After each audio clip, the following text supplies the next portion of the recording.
You're listening to the More Than the Music podcast, episode 6, featuring Michael Tait and Duncan Phillips of Newsboys.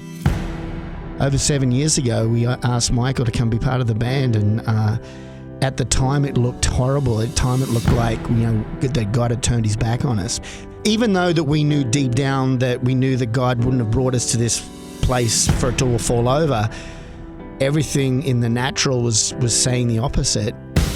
You're about to hear how Newsboys almost ended after their lead singer left, how Michael Tait wasn't always well-received after he joined the band, why they're more appreciative now than they've ever been, and how the songs on their album Love Riot remind us that it's impossible to love without giving. I'm Justin Paul, along with Michael Tait and Duncan Phillips of Newsboys, and we're going to talk about a lot more than just the music.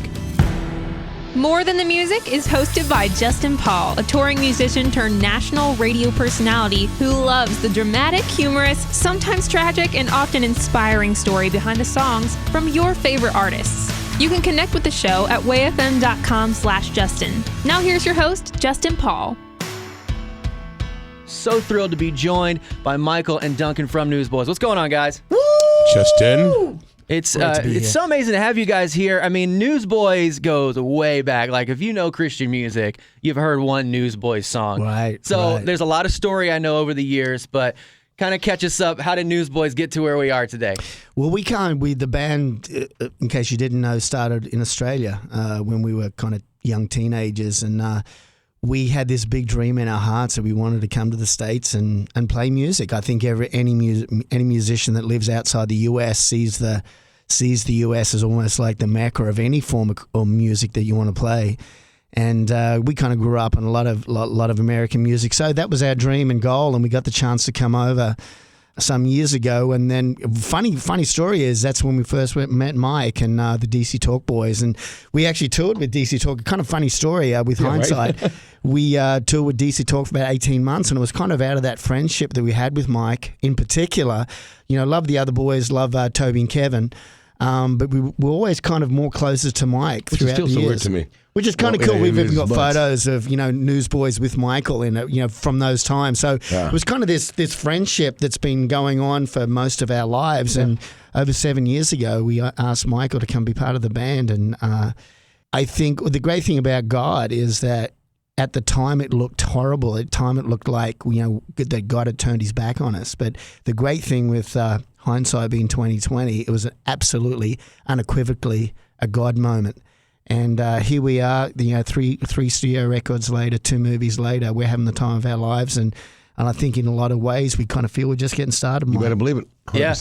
Did you feel like Newsboys was over at that point? Well, even though that we knew deep down that we knew that God wouldn't have brought us to this place for it to all fall over, everything in the natural looked like, it did. It was not looking good. It was... We knew we wanted to keep on going because we felt we had more to say, but then everything in the natural was saying the opposite. And so it was kind of one of those moments in our lives where we pulled ourselves up by our bootstraps and say, well, gosh, if we believe that deeply, that God's got more for this thing, we've got to soldier on here. And now it looks like we were geniuses, but at the time, remember, Mike, we'd go out.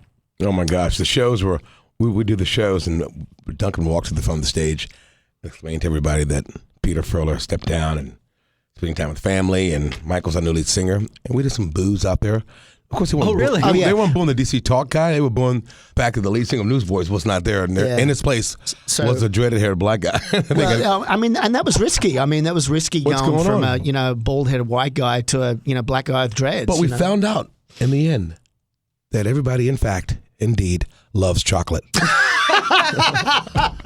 That's true. That is very true. Were there not any Australians available? Was Rebecca St. James not sitting there going, hey, pick me? You know what? Well, that was the temptation, was to say get another Aussie, to get another. Well, there was a guy, an American Idol kid. We were number 2 runner-up. But then I think what we wanted to do is we didn't want to. Remember in NXS a few years ago, they had that thing where they got, they were in their mid-40s, maybe even early 50s. It's very dangerous, Dunny. And got this young kid, and it's just like, no.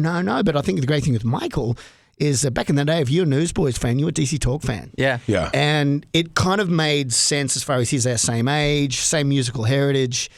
We knew we could do the gig, but we knew that things was going to change dramatically too, because Michael's such a different voice than Peter was. Yeah. So it was incredibly risky, but I think sometimes in life you got to jump off that 1,000-foot cliff to fly. It could have very easily been karaoke. Had we not come out with our own 5-song EP, the Born Again EP, we could have just been like, Michael Tait sings Newsboys That's songs. what we didn't want. And we didn't want that. So we knew we had to bring it from that, and thus the name Born Again as believers and Born Again as a band. Then Newsboys 2.0 with Chocolate at the lead. Took off. And White Chocolate bringing up the rear. White Chocolate bringing up the rear. Now, you guys are so much more than just music now. I mean, you got movies and conferences and all this stuff. Yeah. And, when you came into the band, you walked right into God's Not Dead and the movie and all this stuff. I mean, how has that changed over the past couple of years for you guys? The whole thing, as Dunny said, seeing it now, I mean, there are times, of course, as any believer, I question God and I wonder, and I have doubts and fears, and I think, man, what's going on? I just don't get it, And that was one of those moments. I was kind of in a weird place in my headspace at the time. I thought, I'm not sure, But Mom says, in all thy ways acknowledge him and he'll direct your path. My mom always told me that verse, Proverbs 3, 4, 5, and 6. Heard it a million times. But I laid it down. I said, God, this is your thing. I'm not sure what's going to happen to this. We know. Duncan said so eloquently, we knew that we weren't done. We knew that the band was not, kept this far to walk away. And God showed up big time with gloves on. Yeah. And, here we are. God's Not Dead came out, and now we're already on God's Not Dead 2, which is kind of where this song Guilty on the album comes from. So tell me about this whole process and making God's Not Dead 2, and then how Guilty came to be. Well, the first movie, we had recorded the song, and Pure Flix, the movie house, they came to us and said, look, we love the song, we love the title of the song, we love the whole branding. We're writing a movie, we kind of like to rewrite it to make it fit this God's Not Dead title, and would you guys be in it? And we like, yeah, whatever, dude. We're like, we're in tour mode, we're rocking arenas, and they said, look, well, here's a script, they sent us a script. We didn't take them too terribly serious. Well, we thought, Christian movies up to that point have been pretty bad. Yeah, kind of cheese. Cheese, right? So we're like, oh, okay, well, I guess it's going to be cool. They said, it's going to go to theaters and going to do this. And we're like, yeah, right. It's going to go straight to DVD and no one's ever going to see it, right? So we never took it seriously. So I remember the day of shooting. It was an early call. We typically get up at the crack of noon. But this was a 7. This was a 7. Like my kind of people. Yeah, right. This was a 7 a.m. call for us. Having not learned our lines, having not taken it serious, we're in tour mode, man. We're in a different headspace. I remember walking down the steps of the bus, opening the window and just seeing a full-on movie set. I remember turning straight back around, go back to the bunk area and say, guys, learn your lines. This is the real deal. If we don't know in lines. So I think a lot of the scenes that we did, the reason they felt so authentic because they were. Yeah. we didn't know lines. So, it really captured the moment. It came from our hearts. The girl Amy that Take 37. The girl Amy that I pray for, every time we do a scene, she had to conjure up these tears. She's an actress, And by the end of the 15th take, I think those tears were for real. I think they were real. It's like, oh my God, who am I working with, these amateurs? These guys are moon units. Get them out of here. I think she did one of the best performances in the first movie. Her scene when she has that breakdown, it was like, gosh, man, she's great. And the wonderful thing is, it gave me a real fresh appreciation for what it takes to actually act. Because when you see someone act, you say, I could do that, right? Easy, no problem. But man, when you get in front of that camera, there's all. A little red light comes on and says, "Okay." It's just like being in the studio, but it's different because there's no atmosphere, there's no swelling music happening in the background. Deer in the headlights. It's just like it's incredibly sterile. But you've got to try to dig deep and grab your motivation at that moment in time, not to overact, not underact, just to bring that moment. So it really has given me a fresh appreciation of when you see a great scene on a movie, that these people are incredibly talented at what they do. It's probably like how I feel when I watch The Voice or American Idol. I feel like I'm a singer and I can just sing all the time. It looks so easy. Because you sound TV. so great in the shower, right? But we do. I am terrible, and my wife tells me, please Hey, shut you get up. to heaven, Justin, you have a glorified voice, buddy. If serving you's against the law, man, if living out my faith in you is banned, then I'll stand right before the jury. Saying I believe is out of line. If I'm judged 'cause I'm gonna give my life to show the world the love that fills me, then I wanna be guilty. Another song on this album I know, Michael, is special to you, is the song Hero. Hero is definitely, because of what it says, it's like, that's understated because God is more than a hero. But that's the earthly word we have to lean on, and I think it's pretty powerful because if you've had that salvation experience with Christ, which I've had, and the whole band's had, Jeff, Jody, Duncan, myself, and lots of people listening have had, you know that it's not going to be roses and blueberries every day. I mean, my gosh, most of the time I spent in the valley. Mountaintop experiences are few and far between. But we have the ultimate, you know, I've doubted this in the past. We have the ultimate Christ to be our example. It's like this God man came, and Dad always said, honey, he'd have come for, it was just one guy, he'd have come for one guy, one lady. But he came and took away the guilt, took away the pain and the darkness and the finalization, if you will, of sin's curse through acceptance of his son, you know, of salvation. And you think about that, Justin, you really process, you think to yourself, man, we were doomed. That's a big thing. That's more than a hero. You know, I have my days when I don't feel saved or I feel like, you know, my hero is there for me, but he always is. And it's not about a feeling, it's about a knowledge, knowing that we've committed, and by knowledge and by the earth's appearance, we know that God is in control and he's more than a hero. Because there are those times in those dark moments in those valleys, you're not going to feel it. Yeah. But that's when you rely on what you know. Yeah. I'm about one name, one life, one story. I'm alive to bring you glory. You took my blame and you paid the debt I owe. I'm gonna lay me down to lift you up. You're the only king in the kingdom come. If I live, if I die, my life will show. You're my hero.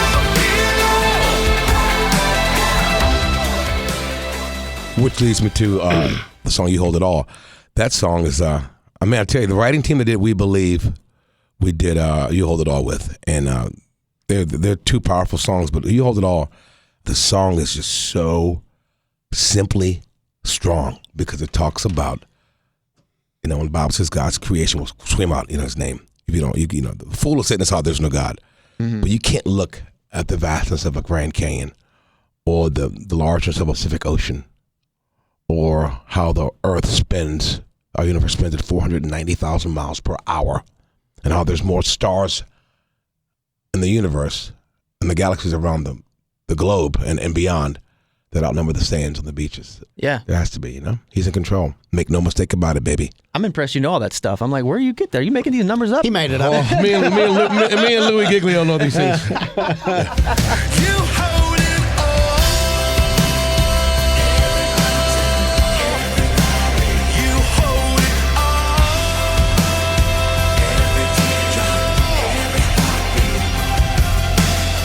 In my weakness, you're my victory.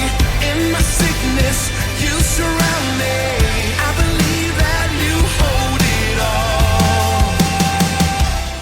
Now, Michael, last week there were some cryptic messages sent out by dcTalk official accounts on Facebook, Twitter, and Instagram. One of them was just a picture, and it just said 2017, and the other one was pointing towards an announcement on Wednesday, May 11th. Now, I don't know what you can tell us, if anything, but everyone's wanting to know what in the world is going on, and does this mean dcTalk is getting back together? What's crazy, young Justin, is that That was my youth group jam, okay? All right. it's going to possibly be sooner than you think. And I always say, save your money up. It's going to be a pricey ticket. But I could involve Newsboys, Toby Mac, dcTalk, maybe an appearance by Kevin Max. It's going to happen sooner or later. So just hang in there, folks. So you're not tired of people asking you the question? Well, do you have a choice? It's like you get asked in the ATM machines at the store, and it says, do you accept? Yes or no? Decline. No. That's the price you got to pay. Yeah. Yes, I accept it. I think it's one of those things that now, you know, with Michael having the success with Newsboys and Toby, he's always been an A-level artist.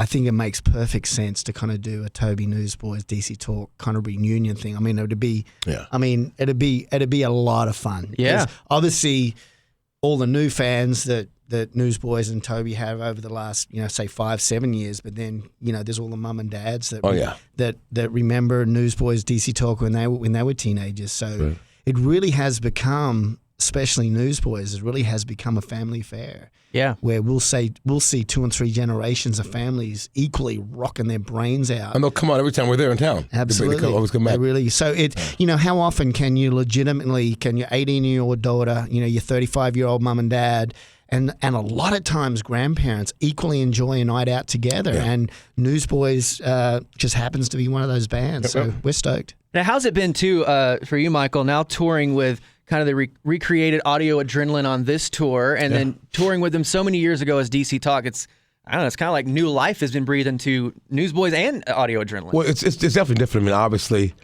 AA definitely made their mark in the past with Mark Stewart at the helm. And then a few changes. But I think Adam's going to be he's going to see this thing through. And I think as far as the look in the face of the band and the consistency with the band and song-wise, the best so far of since the original AA. Yeah, it's like all coming around, like full circle. It's amazing. You look at the new Song of the Saints. Yeah, love that song. It's in the God's Not Dead movie. But it's, once again, Adam, we talk often about this. We talk on the airplane about this. It's tough because I liken it to turning the Titanic around in a lake. It's possible, big lake like Lake Erie, but it's tough. But it's tough because It's just, we've been there and done that, so we know how tough it is. And Adam's in the trenches right now. So they're kind of in the middle of that, just the toughest moment of trying to, like Michael was saying, trying to spin that thing around. And then when you spin it around, you got to get the thing rolling. You got to get good point. Overcome that inertia to get moving again in a different direction. So it is not an easy. Hopefully, I think Newsboys made it look really easy. So maybe, but it really is a tough uphill battle. And I know that with Adam and the boys, if anyone's going to do it, they're going to do it. Yeah, and it's hard to think that tour was like 20 years ago. I'm not trying to. Right, that dcTalk audio tour. Right. Isn't that 20 years ago? Yeah, we toured with them too. I think maybe after you guys. I know. We did before. Oh, you mean AA? Yeah, with AA. I know Newsboys. We did bunches. We did bunches of stuff with AA. Yeah, I remember that. So it was fun times. In a way, do you feel blessed to have this long of a career in the music world? Because honestly, there's so many one-hit wonders that are just gone. Put it this way. Let's bring perspective for you. Eddie DeGarmo and Dana Key from DeGarmo and Key, who we first opened up for Dunny back in the day. Yeah. They both, along with lots of artists back then, would retire like 30-something, 38, 40. They were done. Yeah. I'm in my late 40s. Toby's 15 above, whatever. It's like nobody cares. It's like they care. Otherwise, do you have the goods? Are you delivering it? Mm-hmm. And I thought to myself, why do we do it in the Christian market? We say, well, I'm 30 now. I'm washed up. No, you're not. You think? Tell Mick Jagger that. Yeah. Tell Mick Jagger that he's washed up. Yeah. Not going to happen. My point is, stay in the game. Stay acute to what's going on around you. Give people what they want to hear. The success is measured not by packing arenas. That aside. Yeah, dude. No two ways about it, man. How lucky can a boy be? I got to front both of our biggest bands, Newsboys, dcTalk. Yeah, I think the great thing is I think we feel incredible sense of gratitude where we are today. Mm-hmm. I mean, I think we had back in the day, we had moments where we didn't feel as much because it was about us and our music and our this and our that. But I think now when you go through some hard times and you come out the other side, you realize how incredibly difficult it is to be where we're at today. It is not easy. It's a battle every day. Mm-hmm. And the fact that we're here, arguably having some of the biggest and most success we ever have, is a testament not only to who we are, but who God is. Because, I mean, only God could have put this thing together. Mm-hmm. And we kind of knew that at the time. But looking at it now, it's just like there's no question, no doubt about it that God put this thing together. He knew before the beginning of time that this was going to come together, and we're just so grateful, so grateful that I've been doing this for over half my life. Yeah, in this band, and here we are, way past the expiration date of most bands that we grew up with, Michael, having an absolute blast and gaining a whole kind of bunch of new fans that are just loving Newsboys, that their mum and dad, they're rocking their brains out too. So it really is something that's bringing families together, where back in the day rock and roll might have kind of torn families apart. What we're finding is, our version of rock music, pop music, is actually bringing families together. So we couldn't be more stoked. Yeah. That's what we do. We bring the good news. Newsboys. Do you feel like I mean, I think that can apply to every walk of life. That just when you think your story's over, God is going to show you, and He's going to prove to you that it's not. And He's going to blow your mind. Yeah, blow your mind. Apparently, it ain't over till it's over, because had I had a formula or a Magna Charta for this thing, it would not have been this. Mm-hmm. You know, I would just be happy to get the band going again, you know, play a couple of churches. You know? Yeah. You know? Yeah. But here we are, you know, back in arenas and blessing, you know, being used by God on levels that to challenge anything I've done in my whole life. So, Duncan, I did hear something about you. Now, I did contact someone who's been on tour with you, the guys in Finding Favor. I hope you were friends with them, and they... I find no favor in that band. I'm kidding. Duncan, we might not be from Australia, but I'm a drummer too, and Yeah, we kind of okay. shared this little piece. I hear you're a little bit OCD when it comes to polishing your drums and the way Who they're told you set that? up. Yes. And I'm that way too. I'm the guy with like the ruler, like, oh, nope, they have to be a certain height. I'm not. Well, the great thing with my kit is it's like an erector set. I mean, it goes exactly the same place. Yeah. I mean, everything's bolted down. Everything. I have all my height set to everything. So it basically my drum tech Matt does a great job. He sets it up perfectly every day. And then really for me, I love my car being clean. Not that it's clean as much too. as I'd like I'm that to, way. but you know what I mean. Yeah, It's I think it's a reflection of who you are. And with my drum kit, people get to see it every night. It's up on the video screens every night. So for me, I'm kind of like, I want my drum kit, and I love my drums. I think they're the best drums in the drum workshop drums. Well, for 20, Yeah, there it is. For 20 grand, they should be the best. Huh? I think they're the best drums in the world. For 20 grand, they should be the best. I make them, make them look as good as they can. $20,000, they should be really good. And really, Michael, I'm trying to make a point here. And but yeah, they're awesome. And but I spend a lot of time every day making sure they're tuned up and sounding great. And Are you naturally a neat freak, clean freak, OCD type? Because I'm that way. I like things Cleanliness to be is in next their to godliness, they place. say. Cleanliness Yeah. next to godliness. Mom's always said, honey, keep your ears clean. that's not in the scripture, you know. I know, that, that's right? that's a very like on grandma's wall on It a plaque is. kind of statement. It is. Well, yeah. My Doesn't mean you can't be dirty and love the yeah, Lord. it's true, but still, I think there is something about how you run your life, but then you throw a few kids in the mix, and then everything goes out the window. yeah. You know what I'm saying? You know what I'm saying? Yeah. Actually, I don't. I don't have kids. You don't have kids, yeah. But I know you do. And we were talking earlier. My wife and I have been married 5 years, Right. and so all of our friends around us are starting to have kids, and we're getting pressure, the question, pressure. when are you next? Yeah. But you said you really enjoyed that time with you and your wife when it was just you guys. I did, and I think it's really healthy for a young married couple to have time together, because I still have fond memories of me and my wife being able to just drop it all and go do a movie, just be spontaneous. That's it.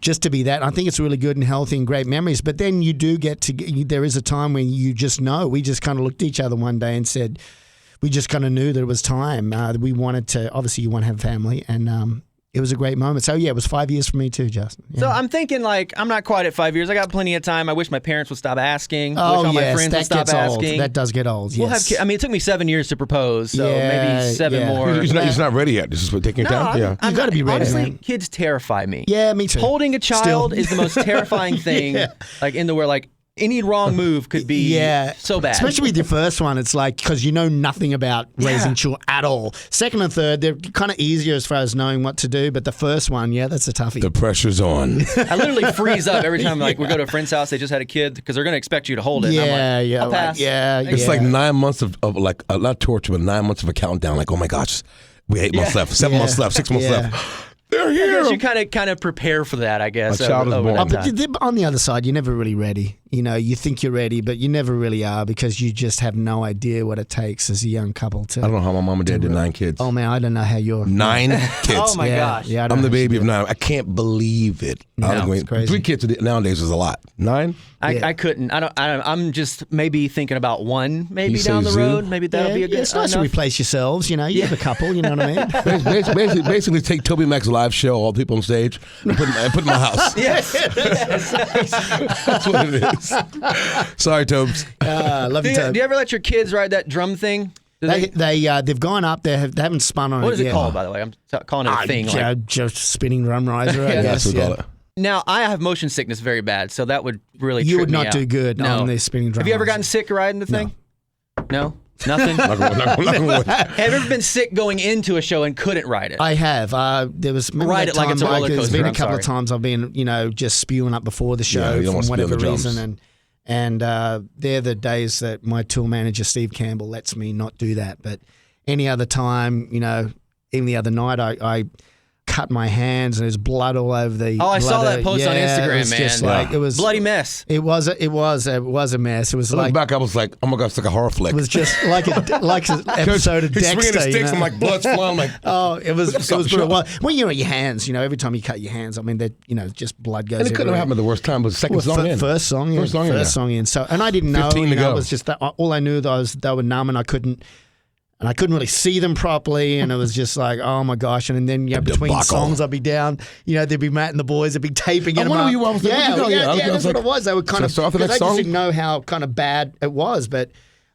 It's healing up incredibly. A lot of prayer and Neosporin. They're looking good.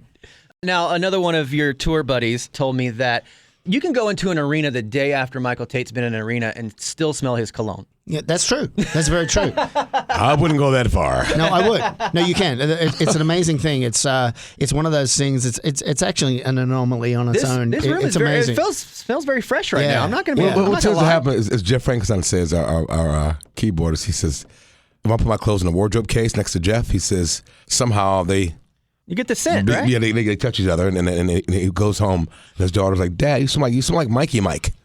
She calls you Mikey Mike. It's like Mikey Mike, yeah. Dude, now I am not kidding when I say this. I have a fear of stinking. Like I don't want Oh to smell. Yeah. Are you that way too? Oh, we all do. absolutely. There are times you absolutely. you don't necessarily smell, but you feel a little wetness under your arm. You're like, oh gosh, please don't turn into something bad. Yeah. And that's not one of my issues there at all. Probably wear too much, but the fact is, I like to. My mom was that way. I like to smell good. Yeah. I think Sure. any artist is like that. You never want to kind of meet someone that may be a fan or even not, but I never want to meet anyone and just be ripe. It's just it's not cool. No. It's not because I know when the roles are reversed. If I happen to be in that situation, it's an instantly you kind of get repulsed by or repelled. Well, you by, probably don't want to live in certain parts of the. Oh my gosh, let's not go there, right? European valleys. Oh, yeah, I always get picked on because I play like softball and stuff with the church and whatever, and I'm like the guy spraying cologne before I go to the game. Dude, I take totally. a shower before I go to the game. Yeah, absolutely. Yeah, I wear cologne just- to breakfast, man. Who cares? In the morning time. Well, breakfast is kind of around lunchtime for most other people, so there is that. There is that. What is this signature smell like? What are you using? It's called Creed. Oh, don't tell him, Michael. Yes. Like Scott Stapp Creed or? Yeah, Yes. no. Well, yeah, actually, yeah. Well, the story goes 100 years ago, the royal family released it to be sold to the public, but it's 400 years old in the royal family. Wow. And there's 8 different flavors, 8 or 9 different flavors, and they're quite pricey, but they are worth it because it smells amazing. Oh, I can tell. It's fantastic. It's yeah, fantastic. it really is. It really It's an investment. Well, I don't know about. Yeah, it Gotta is. protect No, the it is. brand. Yeah, you know? And you're Yeah. dead right. It is an investment, and it's basically a house payment. That's, I wouldn't go that far. A small house, baby. yeah. Now, Drama. Duncan, you're not old by any means, but you did buy a motorcycle recently. Yeah. Was that like yeah. wasn't like a midlife crisis kind of thing, or was that like you just love Dude, motorcycles? Midlife what? What are you talking about? Midlife. I'm just asking. I mean, What? just- Dude, I've had motorbikes all my life. I think I got my first one when I was 9 years old. So for me to have a bike is not, It's freedom, baby. it's not something that, I just decided to get one. No, I've been riding dirt bikes when I was a kid, especially. And then from the first time that I was able to, I've had road bikes. So yeah. Michael jumping on anytime well, soon? I sold my Harley about 10 years ago, and right now I'm texting my road manager, Steve Campbell, because when I'm done here, I'm going to buy a bike. I'm headed to No the, way, the today? Indian dealership. I'm going to buy the Dark Horse, which looks like something out of Mad Max. Pretty cool bike. it's really cool. Great looking bike. Yeah. How do you fit that like on a tour bus and stuff? Do you take that out with you? Not a hoverboard is a little easier than a motorcycle. However, we have brought them out before in the trailer, the merchandising trailer, but I'm not sure I trust the guys, my crew guys, to to tie it on my Indian in the back of that thing when I shot It's like Duncan and his drums. You got to get them polished and clean. You Yeah. don't want anybody to touch them. What's flat black? So no polishing there, I guess. Yeah, there's no polishing, but back in the day, we used to carry Yeah, a trailer behind the bus, and we used to fill it with our dirt bikes and road bikes or whatever we had at the time. But now that trailer's full of merchandise, Which is a bit more. great, yeah, which is awesome. But unfortunately, we're going to have to get back to it somewhere. We The might have dirt to get bikes another. aren't supporting the kids. Yeah, it turns out That's true. It turns out they're not. But but we'll get back to doing that again. I know. Guys, I'm so thrilled to have you here. Thanks for taking time out of your busy schedule. I know you're about to hit the road and go back out on tour if you're here for a couple of shows here this week. So thanks for being here, and thanks for always loving on Way Justin, FM. we love Riot. We're proud of it. And I will add this. In the face of what's going on in America today, you think about what happened in San Bernardino. You think about Brussels and Paris. Even our election right now, you know, and what happened in Ferguson with the policemen and the citizens in Baltimore. Love, to be so talked about and to be so popular, is still misconstrued in so many ways. And people are hungry for it. They want to be loved. People want love. And that's why God talks about it so much in the Bible. And I've come to learn lately that when I think of Love Riot, it's actually possible to give without loving. And, you know, just get people out of your face. Oh, here, take this, go away, you know, to a guy on the street, a homeless guy, or just to a family member or whatever. But there's no win in that because love wins in the end. But it's impossible to love without giving. For God so loved the world that He, gave. So thank you, WFM and Justin. I'm so thankful that you're here. Thank you guys so much for coming in. You bet, bud. Thanks, guys. You've been listening to the More Than the Music podcast, episode 6, featuring Michael Tait and Duncan Phillips of Newsboys. If you've enjoyed this episode or any others, would you kindly give the show a 5-star rating and brief review inside iTunes? Your 5-star rating and review would be greatly appreciated. I'm Justin Paul. To find out more about the show, just go to wayfm.com/Justin.